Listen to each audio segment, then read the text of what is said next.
జిల్లా జగ్గంపేట మండలం రాజపూడి గ్రామంలో గల దుర్గా రాజరాజేశ్వరి సమేత రామలింగేశ్వర స్వామి ఆలయంలో కోనేటి ఆధునీకరణ పనులు ప్రారంభమయ్యాయి. ఈ కార్యక్రమాన్ని కాకినాడ జిల్లా టీడీపీ అధ్యక్షులు, జగ్గంపేట నియోజకవర్గ అభివృద్ధి కమిటీ చైర్మన్ జ్యోతుల నవీన్ ప్రత్యేక పూజలు నిర్వహించి ప్రారంభించారు. గ్రామ పెద్దలు మాట్లాడుతూ భక్తుల సహకారంతో ఈ ఆలయం నిర్మితమైందని, గతంలో శివాలయ కోనేటి నిర్మాణానికి ఎమ్మెల్యే జ్యోతుల నెహ్రూ సహకారం అందించారని గుర్తు చేశారు. ప్రస్తుతం అదే కోనేటిని మరింత ఆధునికంగా అభివృద్ధి చేయడానికి ఎన్ఆర్జీఎస్ నిధులతో పనులు చేపట్టడం సంతోషకరమని తెలిపారు. ఆలయానికి వచ్చే భక్తులకు మరింత సౌకర్యాలు కలుగుతాయని, గ్రామ అభివృద్ధిలో ఇది మరో కీలక అడుగుగా నిలుస్తుందని గ్రామస్తులు ఆశాభావం వ్యక్తం చేశారు.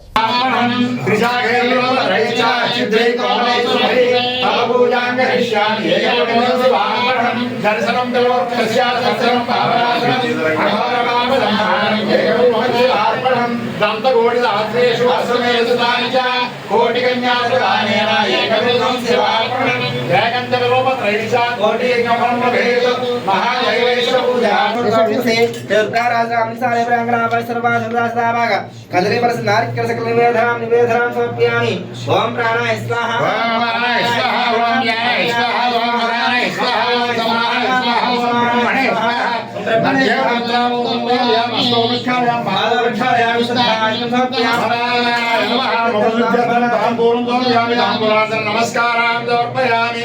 అఘోరేభ్యః ఉత్తరనిరాజనం దర్శయామి.